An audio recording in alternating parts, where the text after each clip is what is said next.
बातें करते हम खेतों की और उसके रखवाली की, बाग बगीचा फल फूलों और फसलों की हरियाली की। हम बीजों की बातें करते उत्तम जल संसाधन की, हम तकनीकी बातें करते फसलों के उत्पादन की। हर किसान का सपना सच हो जीवन सुखद बनाने को, गाँव-गाँव के हर आंगन का प्यारा सा ये दर्शन। कृषि दर्शन, कृषि दर्शन, कृषि दर्शन, कृषि दर्शन, कृषि दर्शन, कृषि दर्शन, कृषि दर्शन, कृषि दर्शन। नमस्कार, जोहार। खेत खलियान कुशल किसान मेहनत से बनाते हैं अपनी पहचान। कार्यक्रम कृषि दर्शन में आप सभी किसान भाई बहनों का स्वागत है। मैं हूं नमिता। आज हम बातें करेंगे दूधिया मशरूम की खेती और साथ ही साथ सब्जी फसल में कीट प्रबंधन के बारे में। बातों का सिलसिला जारी रखते हुए हम देखते हैं कृषि समाचार। नमस्कार, कृषि समाचार में आपका स्वागत है। मैं हूं दिव्यांशु। आइए देखते हैं आज कृषि समाचार में क्या है खास। अनाजों के भंडारण में मिलाएं सिंदबार पौधे की पत्तियां। मनरेगा और बिरसा सिंचाई कूप संवर्धन मिशन योजना होगी शुरू और पेचकी की खेती के लिए अनुशंसित प्रभेद में लगाएं मुक्ताकेसी। अब समाचार विस्तार से। किसान भाई, यदि आप अनाजों का भंडारण करने जा रहे हैं तो 1 क्विंटल अनाज के भंडारण में 2 किलोग्राम सिंदबार पौधे की पत्तियों को मिला दें। इससे अनाजों में कीट नहीं लगेंगे। झारखंड में किसानों को सिंचाई कूप उपलब्ध कराने के लिए मनरेगा और बिरसा सिंचाई कूप संवर्धन मिशन योजना शुरू की जाएगी। इस योजना से 1 लाख किसानों को व्यक्तिगत जमीन पर सिंचाई कूप का निर्माण कराया जाएगा। इसके लिए राज्य योजना से प्रति लाभुक 50,000 रुपए सामग्री मद में और शेष राशि मनरेगा से देने का प्रावधान किया गया है। किसान भाई, सफेद मक्खी रस चूसने वाले कीट हैं जो किसी भी फसल को नुकसान पहुंचाते हैं। इसके कारण पत्तियों में पीलापन आ जाता है और पत्तियां सूखने लगती हैं। सफेद मक्खी के प्रकोप से फसलों को बचाने के लिए एसिडामिप्रिड 1 ml 2 लीटर पानी में घोल बनाकर 15 दिनों के अंतराल पर छिड़काव करें। सफ़ेद मक्खी किसान बंधु जो है, अगर मान लीजिए उनके खेत में चूंकि ये वायरस को ट्रांसमिट करता है, तो इसके लिए भी रस चूसने वाले जो कीट है एसिडामिप्रिड है, तो उसका हम लोग जो है क्या कर सकते हैं कि 1 ml 2 लीटर पानी में घोल बना करके उसको 15 दिन के अंतराल पर अगर छिड़काव करते हैं तो उससे हम जो है ये रस चूसने वाले कीटों और सफ़ेद मक्खी का भी नियंत्रण कर सकते हैं। पेचकी की खेती से अधिकाधिक उत्पादन लेने के लिए 1 टन बीज प्रति हेक्टेयर लगाएं। कतार से कतार की दूरी 60 सेंटीमीटर और बीज से बीज की दूरी 40 सेंटीमीटर रखें। बेहतर उत्पादन के लिए अनुशंसित प्रभेद में मुक्ताकेसी, बिरसा RB 1 लगाएं। पेचकी की खेती के लिए समुचित जल निकासी वाली बलुई दोमट मिट्टी उपयुक्त है। गर्मी में समतल जमीन में खेती करें। बुआई के बाद सूखी पत्तियों से ढक दें। कोसी 125 ग्राम के स्वस्थ बीज कंधी लगाएं। लगाने से पहले बीज कंदों को 0.10% कार्बनडाजिम और 0.1% मिथाइल डिमोटोन से उपचारित जरूर करें। साथ ही 7 से 10 दिनों पर सिंचाई करते रहें। किसान भाई, टांड जमीन में फसल की निकौनी के लिए व्हील हो नामक कृषि यंत्र का प्रयोग कर सकते हैं। इसकी कार्यक्षमता 18 से 20 डेसिमल प्रतिदिन है। आज की विशेष जानकारी है बैगन फसल में बंधक कीट और फलछेदक कीट के रोकथाम के बारे में। किसान भाइयों, बैगन फसल में बंधक कीट और फलछेदक कीट के रोकथाम के लिए 5 गंधपास यानी 5 फोरमैन ट्रैप प्रति एकड़ की दर से खेत में लगाएं। कीट इसमें फंस जाएंगे और फसल कीट मुक्त रहेगा। और अब एक नजर राज्य के 5 प्रमुख शहरों के मौसम के मिजाज पर। आज राज्य के 5 प्रमुख नगरों के अधिकतम और न्यूनतम तापमान कुछ इस प्रकार दर्ज किए गए। रांची का अधिकतम तापमान 37 डिग्री से। कृषि समाचार में आज इतना ही। अगले दिन अगले अंक में फिर मुलाकात होगी कुछ ताजा तरीन खबरों के साथ। तब तक के लिए दीजिए इजाजत। नमस्कार, जोहार। अभी आप देख रहे थे कृषि समाचार, जहां खेती बाड़ी से जुड़ी ढेरों जानकारियां आपने ली। मंडी का भाव, मौसम का मिजाज, नीति, तकनीक, उपकरण के बारे में जाना और भी बहुत सारी बातें आपके साथ करेंगे, लेकिन उससे पहले लेंगे ये छोटा सा विराम। भारत सरकार का हर प्रयास किसानों को दे रहा है एक नई आस। देश के किसानों की खुशहाली और उन्हें आत्मनिर्भर बनाने के लिए भारत सरकार समर्पित है। प्रधानमंत्री श्री नरेंद्र मोदी जी के नेतृत्व में कृषि क्षेत्र में किए गए निरंतर प्रयासों के फलस्वरूप देश खाद्यान्न व बागवानी के क्षेत्र में आत्मनिर्भर हो चुका है और देश में दलहन का उत्पादन भी बढ़ा है। इसी तरह भारत सरकार ने खाद्य तेलों के उत्पादन को बढ़ाने के भी अनेक प्रयास किए हैं। इसी क्रम को आगे बढ़ाते हुए माननीय प्रधानमंत्री श्री नरेंद्र मोदी जी के नेतृत्व में भारत सरकार ने दूरदर्शी निर्णय लेते हुए राष्ट्रीय खाद्य तेल मिशन ऑयल पाम की शुरुआत की है। इस मिशन से देश भर के किसानों को बहुत लाभ मिलेगा। कृषि के पूंजी निवेश में वृद्धि होगी, खाद्य तेल आयात पर देश की निर्भरता कम होगी और रोजगार के नए अवसर पैदा होंगे। खाने के तेल में आत्मनिर्भरता के लिए अब राष्ट्रीय खाद्य तेल मिशन ऑयल पाम का संकल्प लिया गया है। इससे किसानों को तो सीधा लाभ होगा ही, गरीब और मध्यम वर्ग के परिवारों को सस्ता और अच्छी क्वालिटी का तेल भी मिलेगा। यही नहीं, ये मिशन बड़े स्तर पर रोजगार का निर्माण करेगा। इस मिशन के अंतर्गत ऑयल पाम का रकबा और पैदावार बढ़ाने पर जोर देने के लिए सरकार ने 11,000 करोड़ रुपए से अधिक की सहायता राशि निर्धारित की है। मिशन के तहत सरकार ने ऑयल पाम की खेती के लिए रोपण आदि की सहायता में बढ़ोतरी करते हुए पहले मिलने वाले 12,000 रुपए प्रति हेक्टेयर को बढ़ाकर 29,000 रुपए प्रति हेक्टेयर तक कर दिया है। ऑयल पाम के पुराने बागों के पुनरुद्धार के लिए 250 रुपए प्रति पौधा के हिसाब से विशेष सहायता दी जा रही है। पौधारोपण सामग्री की कमी दूर करने और बीजों की पैदावार करने वाले बागों को भी सहायता दी जाएगी। इसके तहत 15 हेक्टेयर ऑयल पाम उद्यान के लिए 80 लाख रुपए तक की सहायता राशि दी जाएगी। इसके अलावा नर्सरी विकास के लिए 40 लाख रुपए तक तय किए गए हैं। पूर्वोत्तर और अंडमान राज्यों के लिए विशेष सहायता का भी प्रावधान है। ऑयल पाम के किसान ताजे फलों के गुच्छे यानी FFB का उत्पादन करते हैं, जिनकी वर्तमान में कीमतें अंतर्राष्ट्रीय मूल्यों में उतार चढ़ाव के आधार पर तय होती हैं।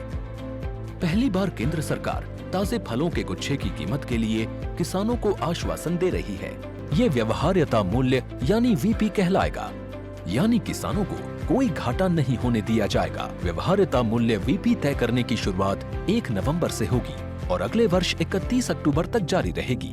इसे ऑयल पाम वर्ष कहा जाएगा। इस योजना के तहत वर्ष 2025-26 तक ऑयल पाम का रकबा 6.5 लाख हेक्टेयर सृजित करने और कच्चे ऑयल पाम की पैदावार वर्ष 2025-26 तक 11.20 लाख टन पहुंचाने का लक्ष्य निर्धारित किया गया है। सरकार के इस महत्वपूर्ण निर्णय से देश में ऑयल पाम की खेती करने वाले किसानों में विश्वास पैदा होगा और वे खेती का रकबा बढ़ाएंगे। इस तरह पाम ऑयल का उत्पादन भी बढ़ेगा, जिससे किसानों की आय बढ़ेगी और ग्रामीण अर्थव्यवस्था भी सुदृढ़ होगी। जैसा कि हमने पहले ही कहा कि आज हम बातें करने जा रहे हैं दूधिया मशरूम की खेती के बारे में। दूधिया मशरूम की खेती के लिए ठंड वाले वातावरण की आवश्यकता नहीं होती है, बल्कि इसे अधिक तापमान चाहिए होता है। तो जो भी किसान भाई बहन मशरूम की खेती करना चाह रहे हैं, उनके लिए ये समय बिल्कुल सही है। तो आइए देखते हैं कि आप इसकी खेती कैसे करेंगे, कौन कौन से सावधानियां अपनाएंगे और इससे आप कैसे लाभान्वित होंगे। किसान भाइयों, आज हम बात करेंगे मशरूम की वैज्ञानिक खेती के बारे में। डॉक्टर साहब, जैसा कि आज का विषय हमने लिया है मशरूम की वैज्ञानिक खेती, तो सबसे पहले आप हमारे किसान भाइयों को बताएं कि मशरूम की खेती करनी हो तो किन तरीकों से वो मशरूम की खेती करेंगे। ये मशरूम जो है एक महत्वपूर्ण एक विषय हो गया पूरे विश्व के लिए कि जितने भी हम लोग अभी बीमार हो रहे हैं, खासकर जितने कैंसरस हो रहे हैं, कैंसर से पीड़ित हो रहे हैं, जैसे यूरिनरी ट्रैक्ट कैंसर हो या कहीं भी कैंसर हो, और ये मशरूम सेवन जो है इस कैंसर को ठीक करता है। खासकर आप प्लूरोटस स्पीसीज़ की बात करें, जिसको हम लोग ढिंगनी मशरूम के नाम से जानते हैं, और मिल्की मशरूम जिसको हम लोग कैलोसाइबिका इंडिका जो दूधिया मशरूम के नाम से जानते हैं, ये दोनों मशरूम कैंसर के रोगियों के लिए बहुत ही लाभदायक है। और ख़ासकर यदि प्लूरोटस फ्लोरिडा और इस दूधिया मशरूम का सेवन किया जाए तो इसे निजात पा सकते हैं। डॉक्टर साहब, अभी आपने जिक्र किया मिल्की मशरूम या दूधिया मशरूम, जी जी, इसकी खेती अगर हमारे किसान भाई करना चाहेंगे तो क्या तरीका है या कैसे इसका उत्पादन किसान भाई हमारे कर पाएंगे? देखिए, ख़ास तौर पर मशरूम का जो वर्ल्ड में विश्व में जो रैंकिंग है उसमें पहला स्थान है बटन मशरूम का, जिसको हम लोग जाड़े के दिनों में करते हैं, और दूसरा है आपका ये वाइस्टर मशरूम जो कि हम लोग समशीतोष्ण मशरूम में करते हैं, मौसम में करते हैं, और तीसरा है दूधिया मशरूम जो ये ख़ास तौर पे गर्मी के दिनों में इनकी खेती की जाती है, जब तापमान 25 डिग्री से ऊपर हो और नमी 85% हो तो इनकी खेती हम लोग करते हैं। जी हाँ। इसकी खेती करने के लिए हमारे किसान भाई को किन बातों का ध्यान रखना चाहिए? कैसा माने मौसम चाहिए या किस स्थान पर इनकी खेती की जा सकती है? ये खासकर ये मशरूम जो दुधिया मशरूम है, इनको घर के अंदर किया जाता है, मगर हर एक मशरूम को लाइट की आवश्यकता नहीं होती है, माने इनडायरेक्ट लाइट की आवश्यकता इन मशरूम को होती है। तो दुधिया मशरूम के लिए इनडायरेक्ट लाइट, जो ऐसा लाइट जो कि छन के आए, सीधी रोशनी नहीं, तो इनको 6 घंटा कम से कम इनडायरेक्ट लाइट की आवश्यकता होती है। और ऐसा घर जहाँ पे इनडायरेक्ट लाइट आता हो, वहाँ पर इनकी खेती आसानी से हम लोग कर सकते हैं।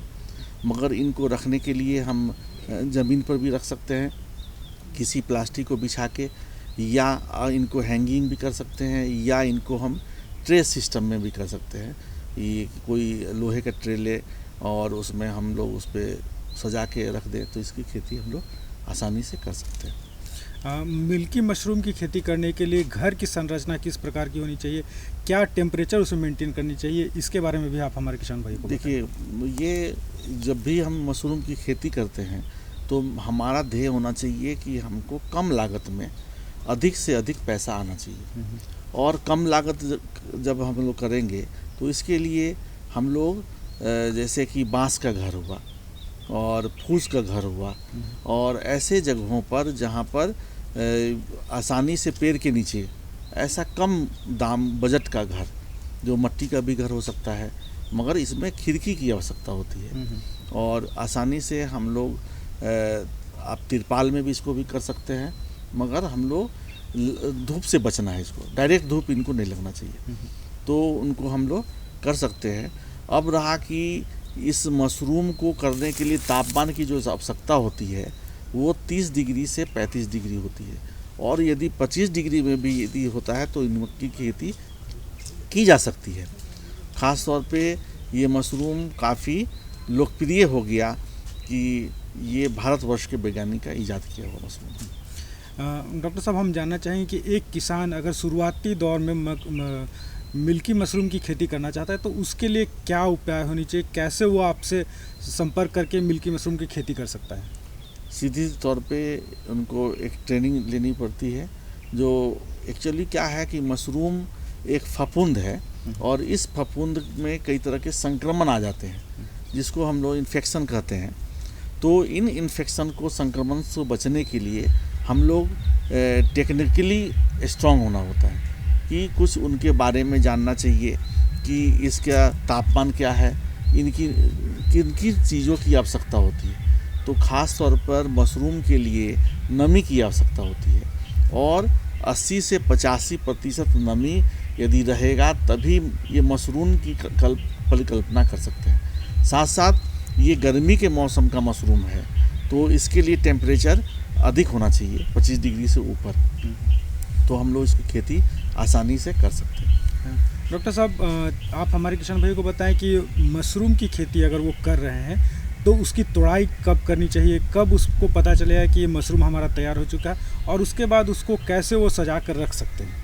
ठीक है, मशरूम को जब हम लोग इस मशरूम की खेती स्टार्ट करते हैं तो उसके लिए एक अच्छे बीज की आवश्यकता होती है, जिसको हम लोग स्पन कहते हैं अंग्रेजी भाषा में, और मशरूम का बीज हुआ, और उस बीज को हम लोग उस माध्यम में डालते हैं। जैसे कि जिस जगह पर, जहाँ पर जो भी जिसकी बहुतायत होती है, जैसे कि हमारे झारखंड में धान की पुआल की बहुतायत है और वो आसानी से मिल जाता है, तो धान के पुआल को हम लोग कटाई करते हैं 2 से 3 सेंटीमीटर, और बड़ा भी काट सकते हैं, काटते हैं, और काटने के बाद उनको हम लोग स्टरलाइज करते हैं, पास्चुराइजेशन जिसको कहते हैं, उससे भी कर सकते हैं। गर्म पानी से में डुबाते हैं हम लोग, यदि गनी बैग को ले लें और उसमें हम लोग पुआल को डाल दें, और उस पुआल को डालने के बाद उसको हम लोग गर्म पानी में 2 घंटा तक छोड़ दें, तो इससे फिर उसको निकाल के भी हम लोग बैगिंग कर सकते हैं, या हम लोग ऑटोक्लेव में भी रख सकते हैं। इसको ऑटोक्लेव में रख के 15 PSI प्रेशर पर हम लोग कम से कम 1.5 घंटा तक रखते हैं, या हम लोग केमिकल के द्वारा इनको हम लोग स्टरलाइज करते हैं। केमिकल में जैसे आपका फॉर्मल्डिहाइड हुआ और बेबेस्टीन, तो इसकी मात्रा लेते हैं 100 लीटर पानी में 125 ml फॉर्मल्डिहाइड और 10 ग्राम बेवेस्टीन लेते हैं और इनको हम लोग 12 से 16 घंटा तक उस केमिकल में डुबाते हैं और इसको डुबाने के बाद फिर उसको निकालते हैं और निकालने के बाद इनका हम लोग बैगिंग करते हैं। तो बैग जो करते हैं उसमें हम लोग जो बैग लेते हैं पॉलीपेप्टाइड बैग लेते हैं, या जिस भी किसान का जिस तरह से भी चाहते हो, या चावल का बोरा भी ले सकते हैं जो प्लास्टिक का जो आता है, प्लास्टिक टाइप में वो आता है, या किसी मटका में भी वो कर सकते हैं। जिस तरह से भी वो चाहते हैं कम खर्च में वो उनकी को लगा रख सकते हैं और उसमें वो बीज की मात्रा को डालते हैं और इसके बाद उसको हम लोग घर के अंदर रखते हैं, जो को अंधकार में रखा जाता है। उसको कहते हैं हम लोग इनक्यूबेशन पीरियड। उस समय जब हम बैग में बीज को डालते हैं लेयर वाइज, और इसके बाद उसको हम लोग किसी घर में रख देते हैं जिसमें कि वहाँ पर कार्बन डाइऑक्साइड की मात्रा अधिक हो और उनका तापमान स्थिर हो और अंधकार हो। तो उस तरह से हम लोग डाल के उनको छोड़ देते हैं और जब उनका पूरे बैग में उजला हो जाता है, माने माइसीलियम का ग्रोथ हो जाता है, इसका मतलब कि अब हमारे मशरूम में केसिंग करना होता है। एक दुधिया मशरूम में एक तरीका है केसिंग करने का। जब उजला हो जाता है पूरा बैग तब हम ऊपर में केसिंग करते हैं और उस केसिंग को फिर डाल के फिर नमी देते हैं, फिर हमारा मशरूम निकलने लगता है ऊपर से।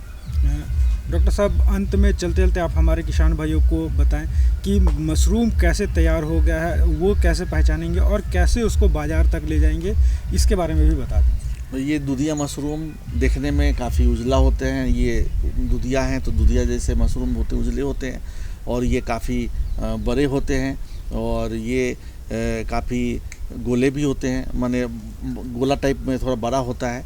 और जब भी ये कड़ा हो और ये लंबा निकल जाए ऊपर में तो हम समझते हैं कि ये मैच्योर हो चुका है। तब इनको हम लोग हार्वेस्टिंग करते हैं और हार्वेस्टिंग करने के बाद हम लोग मार्केट में इसको सेल कर देते हैं। देखा किसान भाइयों, डॉक्टर साहब ने कितनी अच्छी जानकारी दी कि दुधिया मशरूम की खेती करके कैसे आप अधिक से अधिक मुनाफा ले सकते हैं। डॉक्टर साहब, आप हमारे इस कार्यक्रम में और इतनी जानकारी दी इसके लिए आपका बहुत बहुत धन्यवाद। अब हम बातें करेंगे सब्जी फसल में कीट प्रबंधन के बारे में।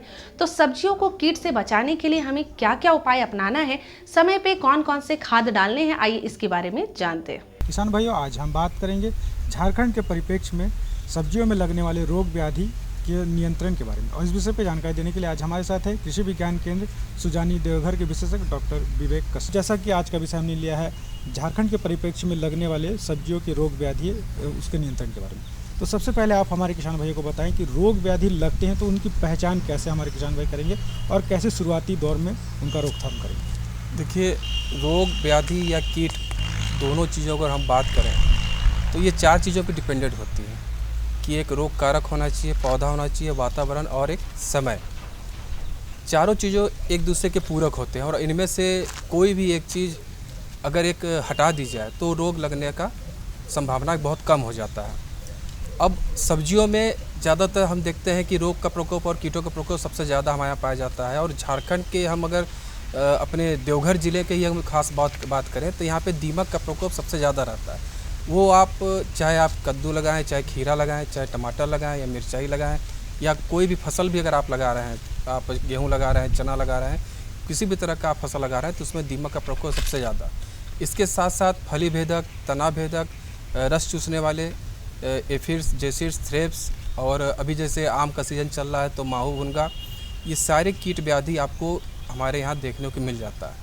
और अगर किसान इन सभी व्याधियों से बचना चाहते हैं तो सर्वप्रथम उनको ये उपाय देखना चाहिए कि वो कोई भी अगर सब्जी का वैरायटी अगर बनाते हैं तो वो वैरायटी उस बीमारी से प्रतिरोधक क्षमता रखती हो तो सबसे उत्तम रहता है। या फिर हम नर्सरी को ही सबसे पहले ट्रीटमेंट कर लेते हैं। ट्रीटमेंट अगर हमें रोग व्याधि से बचाना है तो हम कार्बेंडाजिम, थीरम, मैंकोजिब इन या फिर ट्राइकोडर्मा विरिडी, हार्जियनम, इनसे अगर हम अपने सीड को ट्रीटमेंट करें या हम उसके नर्सरी को ट्रीटमेंट करने के बाद अगर हम उसका रोपण करते हैं तो सब्जियों में रोग व्याधि की हमारी आधी से ज़्यादा समस्या तो पहले ही समाप्त हो जाती है। इसके पश्चात अगर फिर भी उसमें रोग व्याधियाँ आपकी लग रही हैं तो हम सबसे पहले रिकमेंड करते हैं कृषि विज्ञान केंद्र की तरफ से कि जैविक रसायनों का उपयोग हम सबसे ज़्यादा उपयोग में लाएँ, जिसमें कि नीम से निर्मित नीम ऑयल या नीम एंड सीड कर्नेल एक्सट्रैक्ट का एक्सट्रैक्ट और नीम धूल, नीम पाउडर, अगर इनका उपयोग हम करते हैं तो इनके उपयोग से जो सब्जियां तुरंत उपयोग में लाई जा सकती हैं, ये इसका फ़ायदा रहता है और किसी भी तरह का नुकसान भी नहीं पहुंचता है। अगर खीरा हुआ, गोभी हुआ, बंधा गोभी हुआ, इन सब्जियों में जो पत्तियों को कुतरने वाले कीट या फल को छेद करने वाले कीट अगर लगते हैं और इनके ऊपर अगर हम केमिकल का उपयोग करते हैं तो ये केमिकल को अवशोषित करके फिर सीधे हमारे आहार में ही वापस आ जाती हैं। तो इसके लिए सबसे उत्तम रहता है कि हम पहले जैविक रसायनों का उपयोग करें, जिसमें ट्राइकोडर्मा का हम उपयोग कर सकते हैं, पीएसबी का यूज कर सकते हैं, सीडोमोनास का, बीटी बैसिलस thuringiensis का हम उपयोग कर सकते हैं। अगर दीमक का हम बात करें तो दीमक से बचाव के लिए सबसे उत्तम रहता है कि हम अपने ज़मीन में ट्राइकोडर्मा या फिर नीम सीड कर्नेल का धूल डालें, क्लोरोपाइरीफास का हम छिड़काव करें। आप बैगन में हम देख सकते हैं कि बैगन में ज़्यादातर फली भेदक कीड़ों का प्रकोप ज़्यादा रहता है। हम बाज़ार में जब बैगन खरीदने जाते हैं तो उस समय बैगन बाहर से देखने में बहुत ही स्वस्थ और स्वादिष्ट समझ में आता है, पर जब उसे हम काटते हैं तो उसके अंदर कीड़े हमें मिलते हैं। कारण ये रहता है कि जब बैगन के पौधे में जब फूल आता है उसके पहले किसान भाई उसमें किसी भी तरह के रसायन का छिड़काव नहीं करते हैं, जिसके वजह से कीट अंडे देकर और उसमें वो फल रूप में वो वयस्क बन के और फिर धीरे से बाहर निकलते हैं और आपका सारा का सारा फल नष्ट हो जाता है, ख़राब हो जाता है और आपका जो उत्पादन है वो भी कम हो जाती है। इसके बचाव के लिए हमेशा किसी विज्ञान केंद्र के की तरफ से किसानों को ये कहा जाता है कि आप हमेशा फूल आने के 10 दिन पहले और फूल आने के 10 दिन बाद आप रसायन का उपयोग करें, जिससे कि किसी भी तरह का कीट व्याधि आपके पौधे में ना लग पाए। आप जब नर्सरी तैयार करते हैं, नर्सरी में भी हम मेलाथियान, मिथाइल पैराथियान, मेलाथियान और क्लोरोपाइरीफास, डेल्टामेथ्रिन या फिर एमिडा क्लोरोपिड से अगर हम सीड ट्रीटमेंट करते हैं, जैसे कि टमाटर की खेती की हम बात करें, टमाटर की खेती में आपका अगर हम एमिडा क्लोरोपिड का उपयोग करते हैं, उससे सीड ट्रीटमेंट रूट ट्रीटमेंट करते हैं, तो हमारी काफ़ी जो वायरल डिजीज़ेस हैं जो विषाणुओं से होती हैं वो हमारी डिजीज़ काफ़ी हद तक कंट्रोल में आ जाती हैं। अब टमाटर में ही हम बात करते हैं तो एक दो तरह की बीमारियां होती हैं, जिसमें एक उक्ट्रा बीमारी है, ये एक होता है बैक्टीरिया से और एक होता है इसमें फंगस से। पर दोनों को पहचानना कि भाई पत्तियों का सिकुड़ना और अचानक से वो मर जाना पौधे का, और ये 2 अवस्था में होता है, प्रारंभिक अवस्था में भी और सेकेंडरी अवस्था में भी। तो ऐसे अवस्था में अगर हम जान रहे हैं कि हमारे पौधे में बैक्टीरियल डिजीज़ और फंगल डिजीज़ पहले से लग रहा है तो हम उसका ट्रीटमेंट शुरू से ही हमें कर लेना चाहिए। अब इनकी शुरुआती रोकथाम कैसे हमारे किसान भाई करेंगे, और अगर इनका दवा का छिड़काव करना है तो वो कितने अंतराल पर होने चाहिए, क्या सही समय होना चाहिए इसके बारे में? देखिए, जैसे एक सामान्य सा अगर हम कोई सब्जी का नाम बात लेके चलते हैं तो सब्जियों का अगर हम जब नर्सरी लगा रहे हैं, जैसा कि मैंने बताया कि नर्सरी लगाने के समय ही हमें पहले ही सीड ट्रीटमेंट कर देना है। सीड ट्रीटमेंट नहीं करे हैं तो फिर कम से कम रूट ट्रीटमेंट, नर्सरी का रूट ट्रीटमेंट जिसे रूट डिप मेथड कहते हैं, वो हमें अवश्य से कर लेना चाहिए। इसके बाद अगर किसान वो भी नहीं कर पाया है और उसने अपने खेत में उसको अगर लगा दिया है, लत्तरदार अगर मान लीजिए कोई अगर उसने सब्जी लगाई हुई, खीरा कद्दूआ अगर लगाया हुआ है, तो इसमें ज़्यादातर हमें क्या समस्या आती है कि जो इनकी नई लतें निकलना शुरू होती हैं वो धीरे धीरे आगे चल के सूखने और मरने लगती हैं। कारण रहता है कि इनके ऊपर माहू का प्रकोप लग जाता है, और ये ज़्यादातर आपको जनवरी, फरवरी और इधर इस मिड मार्च में ही आपको ज़्यादातर ये देखने को मिलता है। ऐसे टाइम पे यही सीजन में आपको आम में भी इसका प्रकोप दिखने को मिलता है। इसके लिए हमें सबसे अच्छा रहता है कि हम अपने उस सब्जी पे या तो हम पहले जैविक रसायन में जाएँ तो नीम ऑयल का आप छिड़काव करवा दिए, या फिर आप क्लोरोपाइरीफास या फिर डेल्टामेथ्रिन का या फिर साइपरमेथ्रिन दवा का आप इस्तेमाल करके अपने पौधे को बचा सकते हैं। डॉक्टर साहब, अगर हमारे सब्जियों में दवा का छिड़काव करना है तो क्या सही समय होने चाहिए, किस समय हमारे सब्जियों में दवा का छिड़काव करके हमारे किसान भाई? सब्जी में दवा का छिड़काव करने का समय सबसे अच्छा रहता है कि आप शुरुआती जो आप नर्सरी जब लगाएं, आपने रूट डिप मेथड कर ही दिया है, इसके बाद जब आपका पौधा प्रौढ़ अवस्था में आता है, फूल आने के पहले, मैंने बताया फूल आने के 15 दिन पहले आपको छिड़काव करना है और फूल आने के 15 दिन बाद आप छिड़काव कर सकते हैं। 2 बार कम से कम 15 दिन से 20 दिन के अंतराल पे आप छिड़काव करते हैं तो आपका सब्जी काफ़ी हद तक सुरक्षित हो जाता है। इसके साथ साथ अगर आप अच्छा पैदावार कर रहे हैं सब्जियों में, तो सब्जियों के पैदावार में कीट से प्रकोप के बचाव के लिए आप कुछ ट्रैप्स आप लगा सकते हैं, जैसे कि येलो स्टिकी ट्रैप हुआ, फेरोमेन ट्रैप हुआ। इनसे क्या होता है कि अगर आपने 1 हेक्टेयर में 20 से 30 अगर आपने ट्रैप लगाए हुए हैं तो येलो स्टिकी ट्रैप में खासियत होती है कि येलो कलर का आपका वो ट्रैप रहेगा, उसमें एक स्टिकी ल्योर लगा रहता है और जो एक तरह का स्मेल भी देता है, जिससे कि आपके जो इंसेक्ट है उसी की तरफ आकर्षित होते हैं और उसमें चिपक करके ख़त्म हो जाते हैं। फेरोमोन ट्रैप में भी ऐसे ही रहता है कि उसमें एक फेरोमोन ल्योर आपको अलग से लेना पड़ता है। वो ज़्यादा कीमत में भी नहीं आता है कि किसानों को बहुत भारी उसका कीमत देना पड़े, सस्ता ही रहता है। ल्योर आपका 10 से 15 रुपये में मिल जाता है, कीट वाइज भी मिल जाता है। अगर हम लगाते हैं तो हमारे 70% तक कीटों से बचाव हमारा उस ट्रैप से ही हो जाता है। डॉक्टर साहब, अंत में चलते चलते आप हमारे किसान भाइयों को क्या सुझाव देंगे कि रोग व्याधि से नियंत्रण वो हमारे किसान भाई कर पाएँ? रोग व्याधि और कीटों से बचाव के लिए सबसे पहले हम अपने किसान भाइयों से कहना चाहेंगे कि आप फसल चक्र को ज़रूर अपनाएं, रोग प्रतिरोधक क्षमता वाली किस्मों को ही आप लगाएं और हो सके तो आप जैविक रसायनों की तरफ जाइए, प्राकृतिक खेती की तरफ। आप अग्नियास्त्र ब्रह्मास्त्र खुद का आप इसको तैयार करके गौमूत्र और गोबर और नीम की पत्ती और चूना से तैयार करके आप खुद भी इसका उपयोग में ला सकते हैं। साथ ही अपनी मिट्टी का शोधन करवाइए, ट्राइकोडर्मा जैसे पोषक तत्वों का आप यूज करिए। ये आपके ज़मीन को शोधित भी करता है और पोषण भी प्रदान करता है। और जैविक चीज़ों में अगर आप ज़्यादा ध्यान देंगे तो आपकी खेती भी स्वस्थ रहेगी, आपका मिट्टी भी स्वस्थ रहेगा, फसल भी स्वस्थ रहेगा और आप भी स्वस्थ रहेंगे। तो देखा किसान भाई, डॉक्टर साहब ने कितनी ऐसा है कि सब्जियों में लगने वाले रोग व्याधि का नियंत्रण आप कैसे कर सकते हैं। डॉक्टर साहब, आप हमारे इस कार्यक्रम में अपनी संख्या के इसके लिए आपका बहुत बहुत धन्यवाद।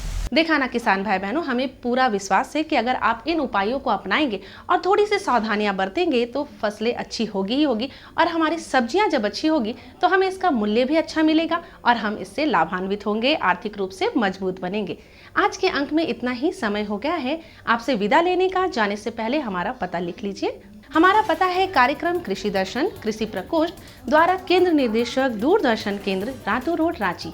पिन संख्या 834001। अब आप मुझे और हमारी कृषि दर्शन टीम को विदा दीजिए। जोहार।